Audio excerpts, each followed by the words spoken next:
ان السمع والبصر والفؤاد کل اولئک کان عنہ مسئولا.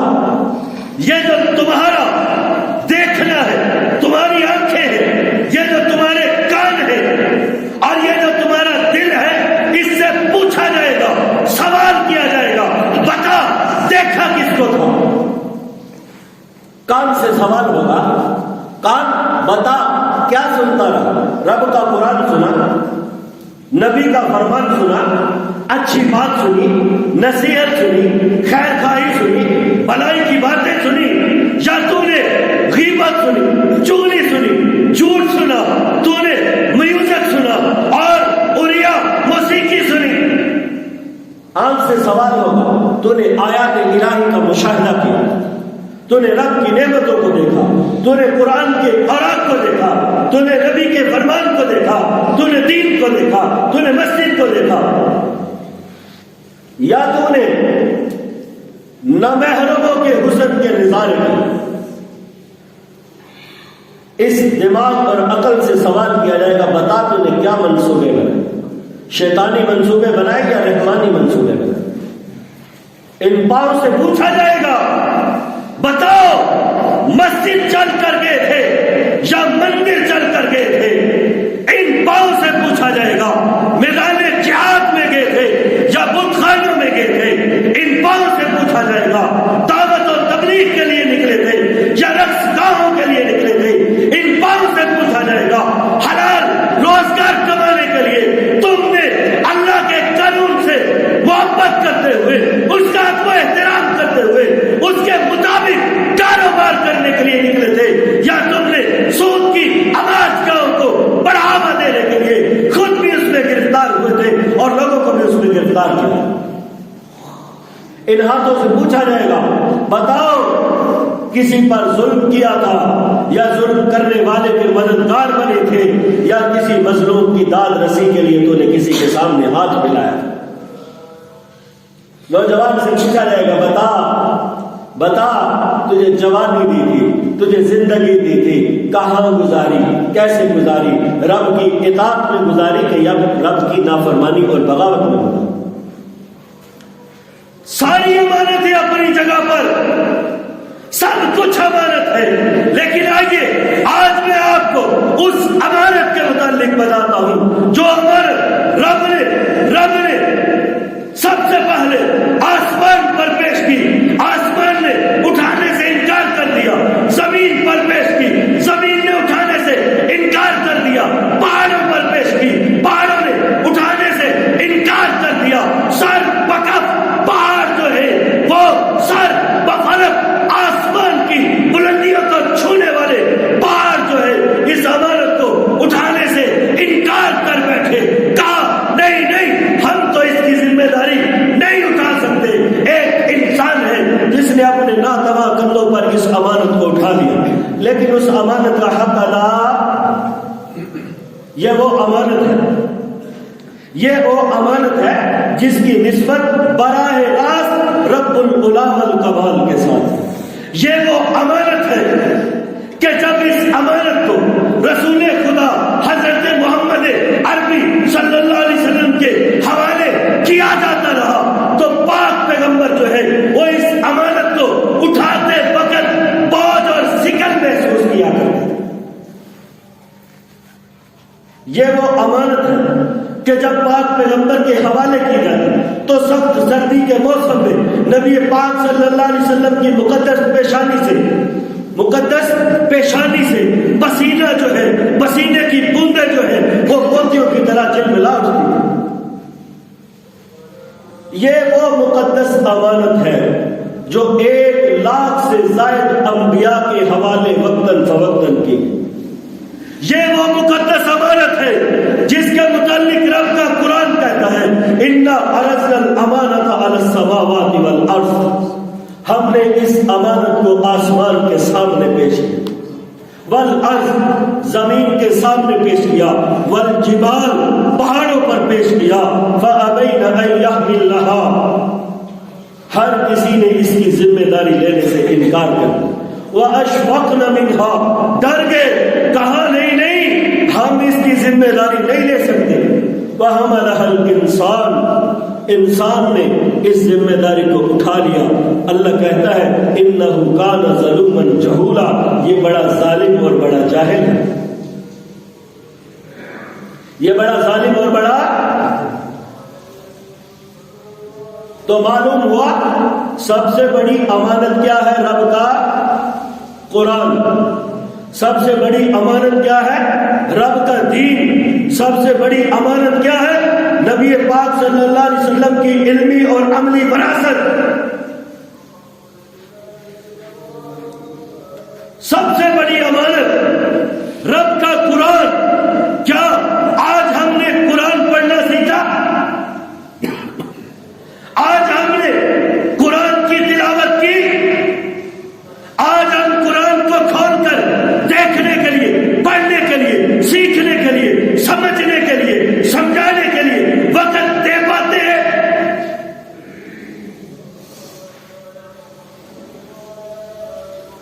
سب سے بڑی امانت رب کا دین ہے۔ کیا ہم اس امانت کو سیکھنے کے لیے، اس امانت کو سمجھنے کے لیے، اس امانت کو سمجھانے کے لیے، اس امانت کو دوسروں تک پہنچانے کے لیے ہم وقت نکال رہے ہیں؟ سب سے بڑی امانت نبی علیہ الصلوۃ والسلام کا علمی اور عملی وراثت ہے۔ نبی علیہ السلام کا علم، نبی علیہ السلام پر نازل ہونے والی شریعت، نبی علیہ السلام کا مبارک عمل سب سے بڑی امانت ہے۔ آج ہم اپنے آپ کو مسلمان کریں، آج ہم قرآن کو محفوظ شدہ کتاب مانتے ہیں، آج ہم قرآن کو نبی محترم پر نازل ہونے والا مقدس کلام مانتے ہیں، آج ہم اپنے بچوں کو قرآن حفظ کرواتے ہیں، یاد کرواتے ہیں، لیکن کیا ہم خود اس قرآن کے حق کو ادا کریں؟ جب یہ امانت نبی علیہ السلام کے حوالے کی جا رہی ہے، جب یہ امانت نبی محترم صلی اللہ علیہ وسلم کے حوالے کی جا رہی ہے، تو اللہ نے فرمایا یا ایھا الرسول بلغ ما انزل الیک من ربک وان لم تفعل فما بلغت رسالته، اے رسول جو آپ پر اللہ کی طرف سے نازل کیا گیا ہے اس کو دوسروں تک پہنچا دیجیے، وَإِن لَمْ تَفْعَلْ، اور اگر آپ ایسا نہیں کریں گے فَمَا بَلَّغْتَ رِسَالَتَهُ، تو آپ پر جو نازل کیا گیا ہے آپ نے اس کی ایک بات بھی نہیں پہنچائی۔ تو نبی علیہ السلام نے اس آیت کے نزول کے بعد اس امانت کو صرف پہنچایا ہی نہیں بلکہ پہنچانے کا حق ادا کر دیا۔ نبی علیہ السلام نے اس امانت کو دوسروں تک پہنچانے کے لیے اپنی زندگی کی قربانی، اپنے وقت کی قربانی، اپنی جان پر تکلیفیں اور ایذائیں برداشت کی۔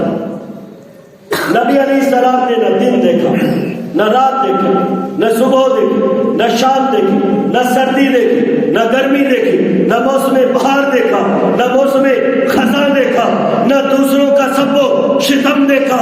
نبی محترم نے نہ گالم گلوچ کا اثر قبول کیا، نہ تمسخر اور ٹھٹھے کو دیکھا، نہ تانا زنی کو دیکھا۔ نبی علیہ السلام نے تعظیم و عزا کے ہر حربے کو جو آپ کا راستہ روک سکتا تھا اس کی پرواہ کیے بغیر نبی محترم اس بارے امانت کو دوسروں تک پہنچاتے ہیں۔ گالیوں کی بارش، گالیوں کی بارش، پتھروں کی بارش میں نبی علیہ الصلوۃ والسلام اس بارے امانت کو دوسروں تک پہنچاتے ہیں۔ ذرا تصور کیجئے، سوچئے، اپنے گھر کو ذرا غور سے دروازے پر کھڑے ہو جائیے اور ارادہ کیجئے کہ میں مسجد میں نماز کے لیے جا رہا ہوں، پھر آپ کو راستے میں کانٹے پڑے ہوئے ملے، آپ کو راستے میں اوباش نوجوان ملے جو آپ پر تانا زنی کر رہے ہو، مذاق کر رہے ہو، ٹھٹا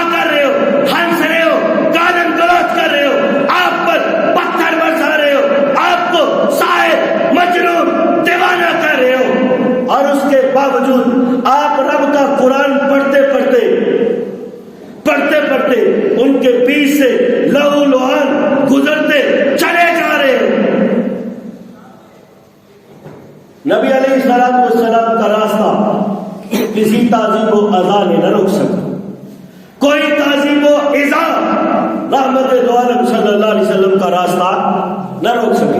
نبی علیہ السلام چلتے بالآخر عرفات کے تاریخی میدان میں پہنچ گئے اور آپ ایک اونٹنی پر سوار تھے. ان ساری باتوں کا تعلق عقیدے کے ساتھ. اب جو میں باتیں عرض کرنے لگا ہوں ان ساری باتوں کا تعلق عقیدے کے ساتھ ہے. آپ چلتے اس بار امانت کو دوسروں تک پہنچاتے بالآخر عرفات کے تاریخی میدان میں اونٹنی پر سوار پہنچے. آپ نے ان مقدس لوگوں سے ایک سوال کیا. ذرا میرے الفاظ کو یاد رکھیے گا. نبی علیہ السلام نے ان مقدس لوگوں سے ایک سوال کیا. اس مقدس برگزیدہ مجمع سے سوال کیا وَأَنْتُمْ تُسْأَلُونَ عَنِّي.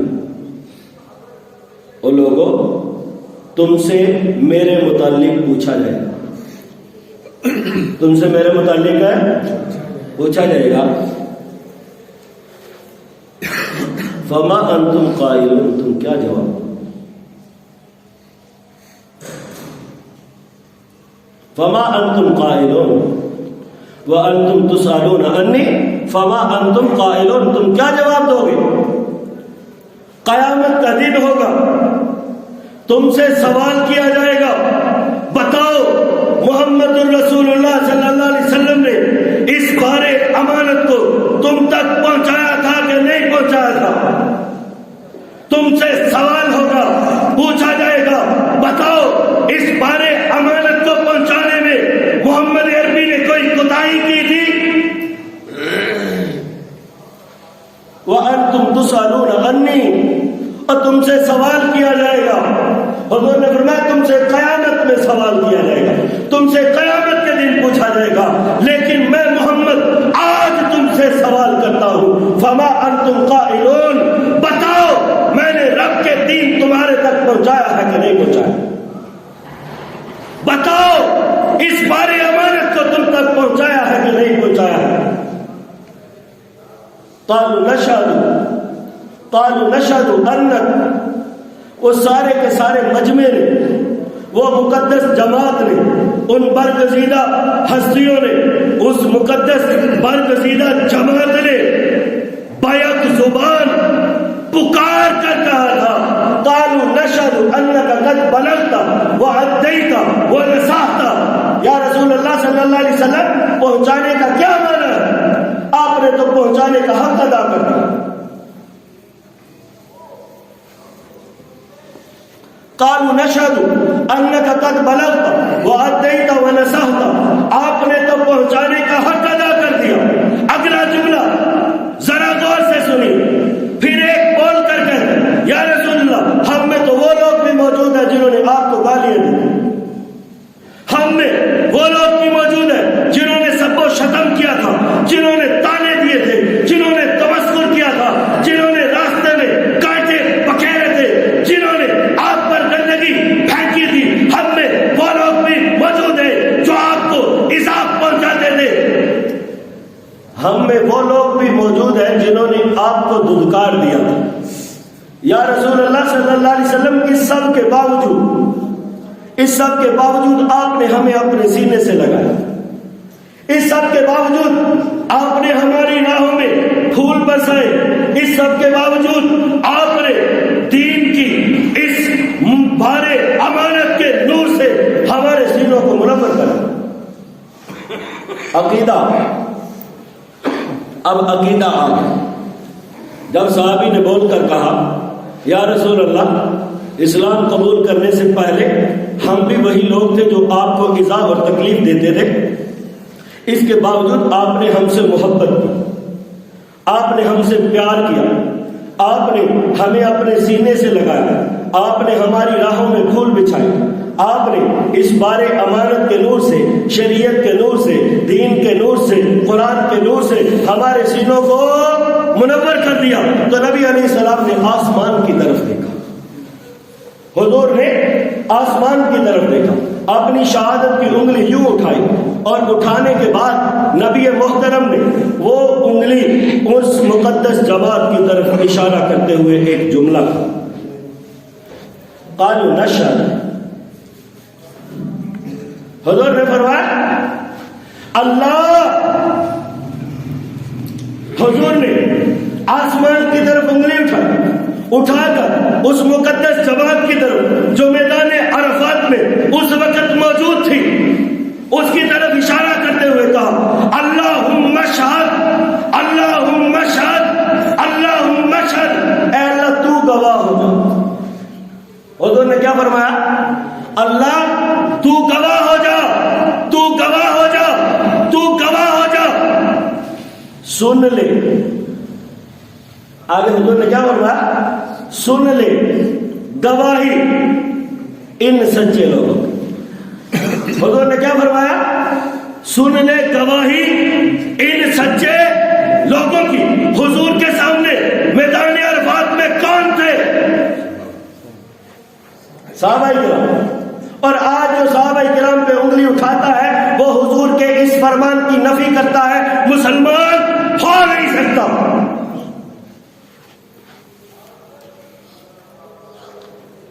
اللہم اشہد، اللہم اشہد، اللہم اشہد، اے اللہ گواہ ہو جا، گواہ ہو جا، گواہ ہو جا۔ ایک نہیں 3 مرتبہ کہا سن لے گواہی، سن لے شہادت ان سچے لوگوں کی، رضی اللہ عنہم ورضوا عنہ، جن کو تو نے رضی اللہ عنہم ورضوا عنہ کی سند دی۔ حضور کے الفاظ، اللہ سن لے گواہی ان سچے لوگوں کی جن سے تو راضی ہے اور یہ تجھ سے راضی ہے، اور یہ سند بھی تو نے ان کو دی ہے۔ یہ سند اور یہ سرٹیفکیٹ، یہ تصدیق بھی اللہ تو نے کی ہے کہ میں ان سے راضی، یہ تجھ سے راضی۔ اللہ گواہی سن لے ان سچے لوگوں کی، یہ کہہ رہے ہیں کہ میں نے اس دین، قرآن اور علمی عملی وراثت کے بارے امانت کو ان تک پہنچانے کا حق ادا کر دیا۔ اللہ گواہ ہو جا، میں اللہ تو گواہ ہو جا، میں اس برگزیدہ جماعت کی ذمہ داری لگا رہا ہوں۔ فَلْيُبَلِّغِ الشَّاهِدُ الْغَائِبُ، اللہ یہ بار امانت، یہ بار امانت جو تو نے مجھے دی تھی اور مجھے نبوت کے مرتبے پر فائز کیا تھا، خاتم النبیین بنایا تھا اور مجھے یہ بار امانت سونپا تھا، آج اس برگزیدہ جماعت کے حوالے کر رہا ہوں تاکہ یہ دوسروں تک پہنچا۔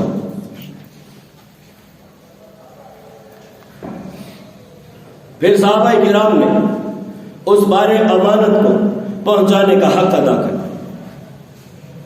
پہنچانے کا۔ ذرا سوچیے، میں آپ سے پوچھوں آپ کو نبی سے محبت ہے؟ آپ کیا کہیں گے؟ آپ کہیں گے مجھے آپ سے بڑھ کر ہے۔ ہر بندہ یہ کہتا ہے کہ میں حضور سے محبت آپ سے بڑھ کر کرتا ہوں، میرے جتنی محبت ہی کوئی نہیں کرتا۔ ہر شخص کا دعویٰ۔ حضرات صحابہ کرام کو حضور سے محبت تھی کہ نہیں تھی؟ صحابہ کرام کو نبی کی ذات سے محبت ہے، نبی کی ادا سے محبت ہے، نبی کے کردار سے محبت ہے، نبی کے متعلقات سے محبت ہے، نبی کے شعر سے محبت ہے، نبی کی گلی کوچیوں سے محبت ہے، نبی کی مسجد سے محبت ہے، نبی کے منبر سے محبت ہے، نبی کے مصلی سے محبت ہے۔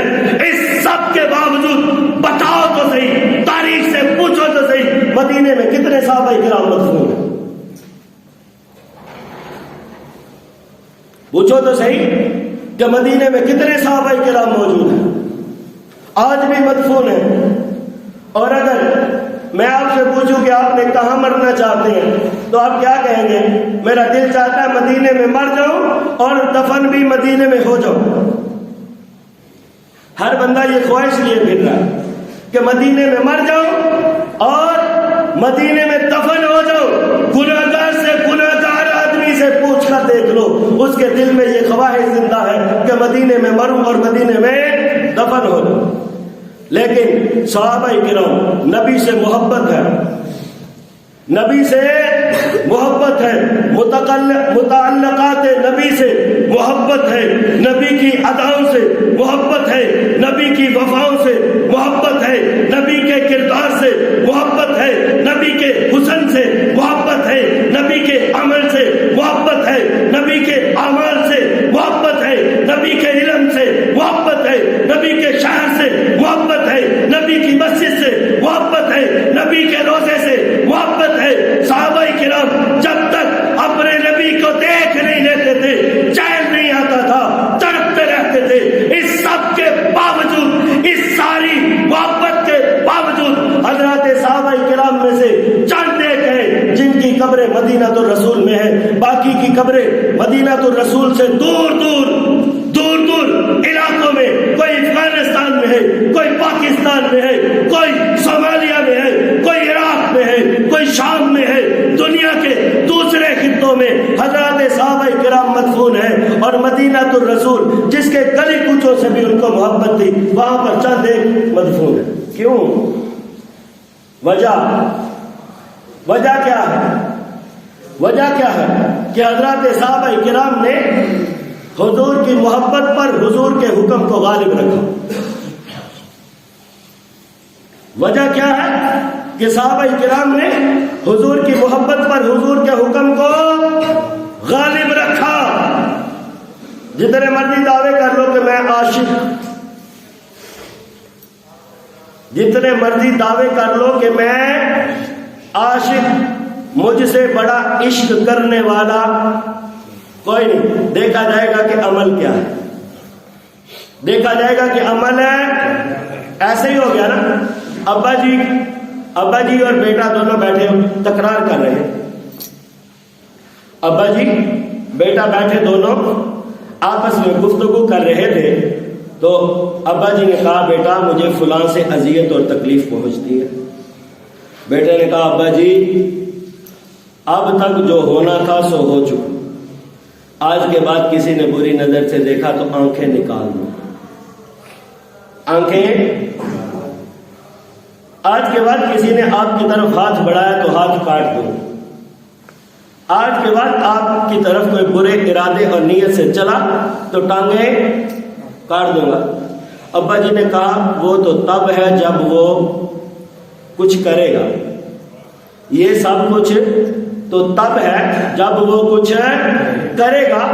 مجھے پیاس لگی ہے، ایک گلاس پانی پلا، مجھے پیاس لگی ہے، ایک گلاس پانی پلا دو۔ تو بیٹا آگے سے بول کر کے ابا جی یہ میں نہیں کر سکتا، یہ میں، تو بتاؤ یہ ابا سے محبت کرتا ہے؟ ابا کا عاشق ہے؟ عاشق وہ ہے جو اپنے معشوق کی اداؤں پہ جان دے۔ حضور نے فرمایا تھا الصلاۃ قرۃ عینی، نماز میری آنکھوں کی ٹھنڈک ہے، نماز میری۔ بتاؤ نماز نہ پڑھ کے ہم کیا کریں؟ ذرا سوچئے۔ حضور سے محبت کریں، حضور سے وفا اور پیار کریں۔ ہماری محبت ایسی ظالم ہے کہ ہمیں محبوب کا حکم ماننے پر مجبور نہیں کرتی ہے، اور صحابہ کی محبت ایسی تھی کہ وہ محبت میں تڑپتے رہے، شہر چھوڑ کے، بستی چھوڑ کے، قریہ چھوڑ کے، رسول اللہ کی میت چھوڑ کے، رسول اللہ کی مسجد چھوڑ کے، رسول اللہ کا مصلی چھوڑ کے، سب کچھ چھوڑ کے، لیکن حضور کے حکم کو نہیں چھوڑا۔ صحابہ کے پاس دو ہی راستے تھے۔ ایک راستہ یہ تھا کہ مدینہ الرسول میں پڑے رہتے اور انسانیت کو کفر و شرک کی ظلمت اور تاریکی سے نہ بچاتے، ان کو راہ ہدایت کی طرف نہ لاتے، اور دوسرا راستہ یہ تھا کہ نبی کی محبت پر نبی کے حکم کو غالب کرتے اور مدینہ تو رسول کو چھوڑ کر دنیا کے کونے کونے کوچے کوچے میں جا کر نبی علیہ الصلوۃ والسلام کا پیغام اور دین پہنچاتے رہتے۔ اور صحابہ کرام نے دوسرا راستہ اختیار کیا، اور ایسا اختیار کیا کہ آج میں گناہگار ہو کر جنت البقیع میں مرنے کی اور وہاں پہ دفن ہونے کی خواہشیں کر رہا ہوں۔ بیٹھا میں پاکستان میں ہوں اور خواہش مدینے میں مرنے کی کر رہا ہوں۔ پیدا میں پاکستان میں ہوا اور دفن ہونے کی خواہش مدینہ تو رسول میں ہے، اور وہ جو عرب کی دھرتی پہ پیدا ہوئے، جنہوں نے نبی سے محبت کی، جنہوں نے نبی سے وفا کی، جنہوں نے نبی کے ہاتھ پر ایمان لایا، جو نبی کے لیے مارے کھاتے رہے، جو نبی کے لیے کٹ مر گئے، جو نبی کے لیے میدان جنگ میں اتر گئے، جنہوں نے اپنی جان اپنا مال سب کچھ نبی پہ قربان کر دیا، آج وہ دنیا کے خطے خطے میں نبی کے حکموں کو لے کر زندہ کر رہے ہیں۔ بتاؤ محبت کرنے والے وہ ہیں کہ آج کا عاشق، یہ جو بناسپتی کھاتے ہیں ان کو عشق زیادہ ہوتا ہے۔ خدا کی قسم، جب تک نبی کے حکم کو ہم اپنی عملی زندگی میں جگہ نہیں دیں گے، اس وقت تک ہمارے محبت اور پیار کا بھی کوئی وجود نہیں۔ آپ کو اپنی اولاد سے محبت ہے، آپ کو اپنی اولاد سے محبت ہے، آپ کا بیٹا آپ کی بیٹی تھوڑا سا رو کر کہتی ہے ابا جی مجھے فلاں چیز چاہیے، کیا کرتے؟ کبھی دعوے پر رہے ہو نہیں نہیں بیٹا اس چیز کی ضرورت نہیں ہے بلکہ مجھے تم سے بڑی محبت ہے، عملی طور پہ اس کی ضرورت پوری کرتے ہو کہ نہیں؟ اپنی حیثیت کے مطابق ہر باپ ہر ماں اپنی اولاد کی خواہش کو پورا کرتا ہے، تو کیا یہ کیسا عاشق ہے، یہ کیسی محبت کرنے والا ہے کہ نبی تو تڑپ کے، نبی تو اس دین کی اشاعت کے لیے، حفاظت کے لیے، پہنچانے کے لیے اغیار سے پتھر کھا کے لہو لعان ہو گئے، اور یہ ایسا عاشق ہے کہ یہ فجر کی نماز میں سردی کے موسم میں مسجد تک نہیں جا سکتا، اور اگر اسے کہا جائے کہ چلو سنو فال ہو رہی ہے مری کے میدانوں میں چلو چلو سوار چلتے ہیں، کاغذ اور نران چلتے ہیں، یہ ایک منٹ بھی نہیں لگاتا اور سب کچھ چھوڑ کر چلنے کے لیے تیار ہو جائے۔ یہ کیسی محبت ہے کہ مسجد میں آتے تکلیف ہے، مسجد میں پانی ٹھنڈا ہے، سردی بہت ہے، بستر اور رضائی کو چھوڑنا بڑا مشکل کام ہے، لیکن جب اسے کہو کہ چلو مری کی چوٹیوں پر چلو پٹریاٹا چلتے ہیں، وہاں پہ سنو فال دیکھتے ہیں، وہاں پہ گرتی ہوئی برف سے لطف انداز ہوتے ہیں، تو پھر یہ یہاں سے سینکڑوں میل سفر کر کے وہاں پہ جاتا ہے، اور جا کر آرام سے نہیں بیٹھتا بلکہ برف کے پہاڑوں پہ اتر کر برف کو ہاتھوں میں اٹھا کر اس سے کھیل کر اپنی سیر و تفریح کو پورا کرتا، اور یہاں اسے ایک ٹوٹی کے نیچے ہاتھ کرتے ہوئے سردی لگتی ہے، اس کے اعضاء شل ہو جاتے ہیں اور اس پر گریہ تاری ہو جاتا ہے۔ محبت کس سے ہے ذرا غور کیجیے، محبت کس سے ہے ذرا غور کیجیے، سوچئے یہ وقت ہے سوچنے کا۔ قبر والوں سے کسی نے سوال کیا تھا نا، کسی اللہ والے قبرستان کے قریب سے گزر رہے تھے اور گزرتے گزرتے کہنے لگے کتنے خوش نصیب ہو آرام سے سوئے، کتنے خوش نصیب ہو آرام سے سو رہے ہو، تمہیں دنیا کی کوئی پریشانی نہیں ہے۔ تو آواز آئی اس اللہ والے کے کان میں، کہا سو تم رہے ہو، کہا سو تم رہے ہو، ہمیں تو یہاں آ کے پتا چل گیا ہے کہ ہم کیا کرتے ہیں۔ اس لیے اگر یہ صحابہ کرام نہ ہوتے، یہ اولیاء کرام نہ ہوتے، ہمارے اسلاف نہ ہوتے، تو ذرا سوچو تو صحیح کہ ہم کیا ہوتے۔ کوئی سکھ ہوتا، کوئی ہندو ہوتا، کوئی عیسائی ہوتا، کوئی یہودی ہوتا، کوئی پارسی ہوتا اور کوئی بھی مسلمان نہ ہوتا، لیکن صحابہ کرام نے نبی کی آواز کو دنیا کے کونے کونے تک پہنچایا، اولیاء کرام نے نبی کی آواز کو دنیا کے کونے کونے تک پہنچایا، ہمارے اسلاف نے اس دین کے لیے مار پیٹ کھا کر دنیا کے کونے کونے تک حق اور سچ کی آواز کو پہنچا دیا، اور اس کے باوجود ہم اس پر عمل نہ کریں تو کیا ہم اس بارے امانت کا حق ادا کر رہے ہیں؟ ذرا سوچئے امانت کے اس موضوع پر کئی نشستوں سے سیر حاصل گفتگو میں نے آپ کے سامنے کی، جن کا خلاصہ یہ تھا کہ یہ جان امانت ہے، یہ مال امانت ہے، یہ اولاد امانت ہے، یہ علم امانت ہے، یہ شاگرد امانت ہے، بیوی کے پاس عزت و آبرو امانت ہے، یہ مسجد امانت ہے، یہ مدرسہ امانت ہے، یہ اقتدار امانت ہے، یہ منصب امانت ہے، یہ عہدہ امانت ہے۔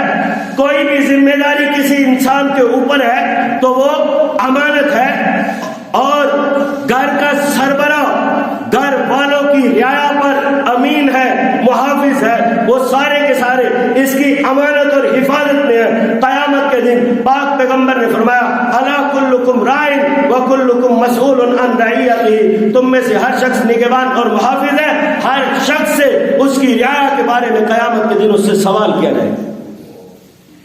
اللہ پاک ہمیں سمجھنے کی عمل کرنے کی توفیق نصیب فرمائے۔